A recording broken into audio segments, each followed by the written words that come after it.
Before we jump into today's episode, make sure you go ahead and click that subscribe button down below. Anytime news breaks, and no matter where I am, I'm going to get you guys a video. Even if I'm out of town visiting friends at dinner, I'm going to go, excuse me, just going to go to the alleyway, hang out with some weirdos, and then I'll talk about the Falcons hire because I want to hang out with my 32,000 closest friends. That is you guys, so make sure you are a part of Falcons Today.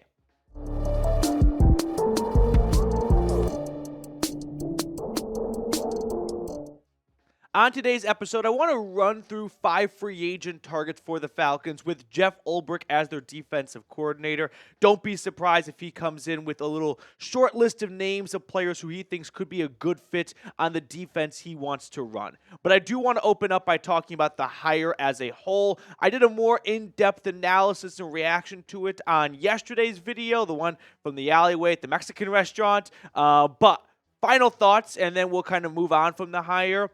I'm okay with the hire. Like the candidate itself, I don't think Jeff Ulbrich is a bad candidate. He was a really good linebackers coach for Atlanta. He was a solid DC for the Jets, although I will say the defensive meltdown this year with all the talent and the overall investments they made via free agency and draft picks is a little concerning to see them be that talented and be that disappointing this season, but maybe you can kind of chalk it up to just the whole Jets dysfunction as a whole, and it was a contagious disease that everyone caught. So that is a little bit concerning to me, but Ulbrich as a candidate I don't think is unqualified or unfit, whereas Jimmy Lake, that felt like he skipped a couple of steps, right? He went from a Rams position coach all the way to defensive coordinator with the Falcons because he knew Raheem Morris. So that to me felt like we skipped some steps. So the candidate itself, fine, okay, whatever.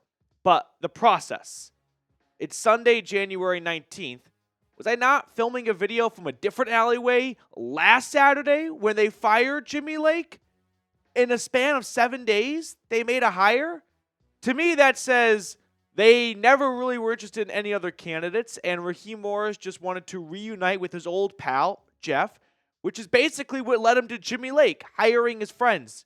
I'm pretty sure there's an episode about Bar Rescue saying, don't go into business with your friends. And that did not work out well for Raheem the first time with Jimmy Lake's defense in 2024. And now I feel like he's repeating the same process again in 2025. So that is my concern. Not the candidate, but the process that led to the candidate. Now, let's jump into some free agent targets, starting with Jets edge rusher Hassan Reddick.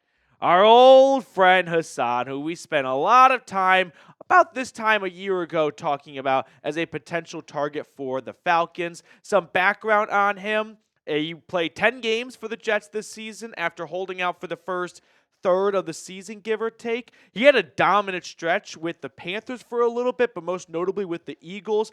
4 consecutive seasons putting up 11-plus sacks. Now, he is getting up there in the age column, recently turned 30 years old. He was traded from the Eagles to the Jets. He wanted a long-term deal. The Jets didn't appear to know that when they traded for him, or they did know that but didn't care. Either way, it's bad for the Jets, but that's in the past now.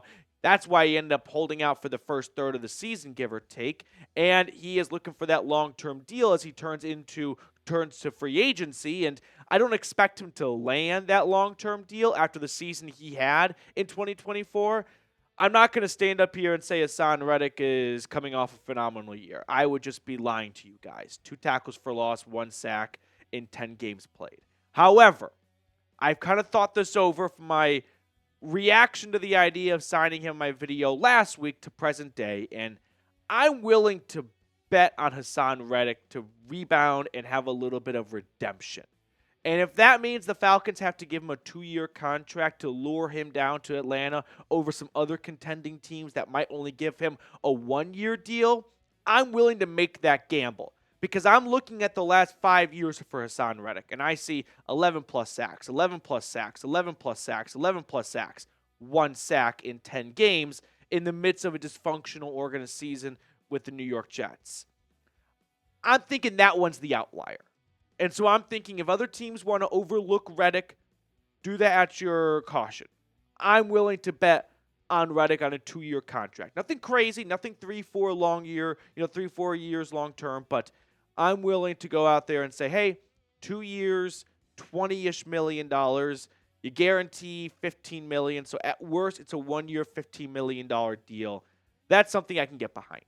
Now, circling back to the Jeff Ulbrich hire as a whole, how would you grade it? A, B, C, D, or F? I'm going to give it a B-. You might look at that as negative, or you might look at that as being too upbeat, because based on the comment section from last night's video, most people are not on board with this hire. But let me know in the comment section below what grade you would give the hire, A, B, C, D, or F. So we talked about Haason Reddick first. Now let's take a look at the next two players. Also from the Jets, but this is not going to be an entire Jets video. A pair of corners, DJ Reed and Isaiah Oliver. Yes, our old friend Isaiah Oliver, second-round pick by Atlanta out of Colorado a few years ago, played for the Falcons for 5 seasons, then went over to the Jets, and he's had some good success there. The reason why I'm looking at these two corners is the Falcons need some help in their secondary. For one, it wasn't a good unit last year. The only two players worth mentioning are Jesse Bates and A.J. Terrell. Everyone else did not play at a level where they are untouchable. Mike Hughes got off to a strong start, but he's going to be a free agent. D. Alford's going to be an exclusive rights free agent. I think they're going to bring him back, but I guess you can't say it's a guarantee. Kevin King, Antonio Hamilton, they're going to be free agents. The only guys coming back, Terrell and Phillips, are of players that saw serious snaps and time in 2024, which brings us to Reed and Oliver. Last year was not a good year for the Jets defense as a whole. Reed had some really good seasons with them when he first joined New York after starting his career off with the Seahawks, and looked like one of the better corners and kind of a hidden gem that the Jets found in free agency, which is why he's probably my preferred target of the two. Oliver is going to play that nickel position, and I know Alford down the stretch did not look good, but for what you'll be paying him, it's vet minimum. Not even vet minimum, it's just the minimum. Qualified minimum salary based on his experience. So value for what you're paying him is not too bad compared to what you could be paying someone like Isaiah Oliver. So if I had to pick one of those two players, I'd go with Reed, pair him up with A.J. Terrell. It sounds like he wants out of New York. So many Jets players have gone to social media and are very open about no one should come here and can someone please come rescue me. So not a bad time for him to be a free agent and get away from the stink of the Jets organization.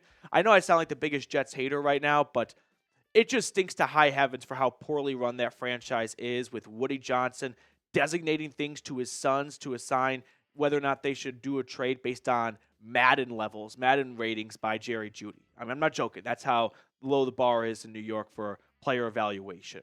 So with that being said, I would go with DJ Reed, like I said. Okay. Before I get into the next player, I do want to talk to you guys about our friends over at PrizePicks. PrizePicks is the best place to get real money sports action.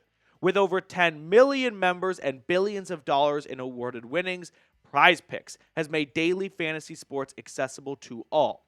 You just pick more or less on at least 2 players for a shot to win up to 1,000 times your money. PrizePicks now offers Venmo and MasterCard for quick and easy deposits and withdrawals into your account this season. Download the app today and use code CLNS to get $50 instantly after you play your first $5 lineup. All of that information is in the comments and description of today's video. So download the PrizePicks app today and use that code CLNS to get $50 instantly after you play your first $5 lineup. Here's an example of my selections for the playoff game today. PrizePicks, run your game. Getting back on track with our free agent targets, let's talk about someone who's not a Jeff Ulbrich disciple, if you will. How about Chase Young from the New Orleans Saints? I feel like Ulbrich's first plan of attack for turning this defense around is to improve the pass rush. And Chase Young is going to be one of the more sought-after pass rush free agents, mostly because it's not a very good free agency class. And usually it's not a good free agency class at insert cornerstone position. Good teams don't let cornerstone guys go to the open market.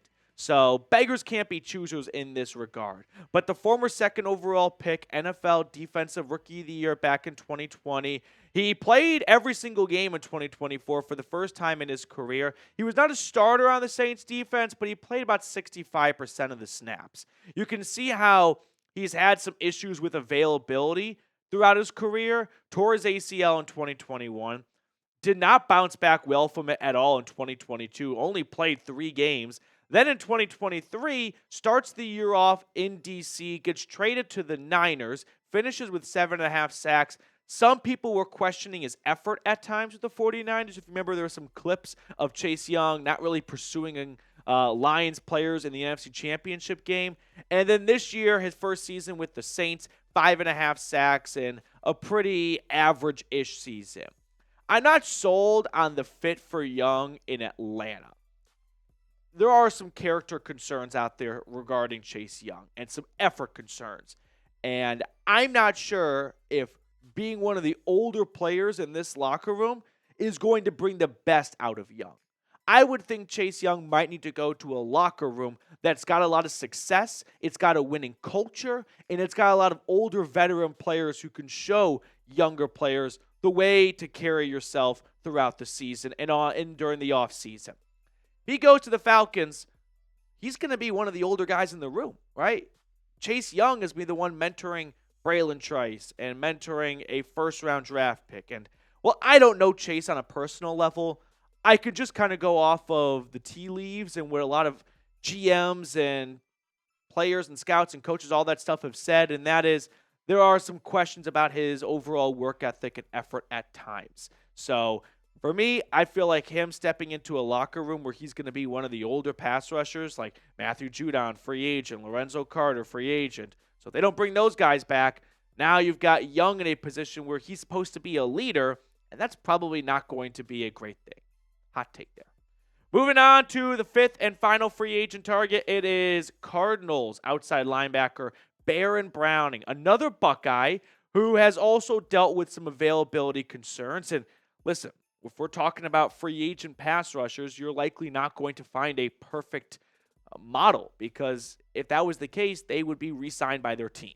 So he was traded by the Broncos to the Cardinals at the 2024 NFL trade deadline. If you've been watching our channel for a little while, you might remember he was someone I talked about the Falcons potentially pursuing. Ultimately, they decided to not make any moves at the deadline. Now, when you look at his numbers, they don't jump off the screen to you, right? Why are we talking about this guy? Well, let me try and make the case. For starters, he was drafted in 2021. He played inside linebacker. They moved him to outside linebacker in a similar scheme that Atlanta runs, a 3-4 defense. His first year as an outside linebacker, 5 sacks. Not too shabby for year 1 at that position. Then he gets injured training for the 2023 season. So he misses the beginning of 2023. Plays the last 10 games. He puts up 4.5 sacks and 2 forced fumbles in 10 games. So you start to wonder, wow, this guy in year 2 is starting to get the hang of it. Imagine what we'll get out of him in a full 17-game season at his new position.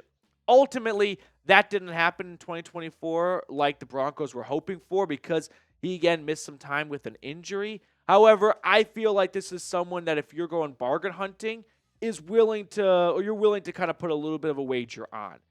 Don't give him a huge contract offer that you're going to be struggling with if it doesn't work out well, but a 1-year, $5, $6, $7 million deal, somewhere in that neighborhood, 2-year, $12 million, I think it might be a worthy investment. Let me give you an example of this. Shaq Barrett with the Broncos, didn't do a whole lot, goes to the Buccaneers, and he flourishes. I'm not going to say that Baron Browning is going to be the NFL sack leader next year, but I am saying I'm willing to stick my neck out a little bit and go, I think this is someone who you could look at and go, that's a really good value. Sure, he might not get you 11, 12, 13 sacks, but if you're paying him 5, 6, 7 million, he's getting you 7, 8, 9 sacks a year, you're getting what you pay for here. And that's really good value. So I'm on board with the value side of Baron Browning if you're looking for a little bit of a more affordable option. Of the 5 guys we talked about today, which one do you want the Falcons to sign? Let me know in the comment section below, or maybe it's someone who I did not bring up. I've talked about Asante Samuel plenty on the channel. Kind of wanted to go a different direction for today's video. Players that Jeff Ulbrich could be looking at. That's going to do it for us on another edition of Falcons Today, this time in the studio. So appreciate everyone for watching. I'll see you guys later.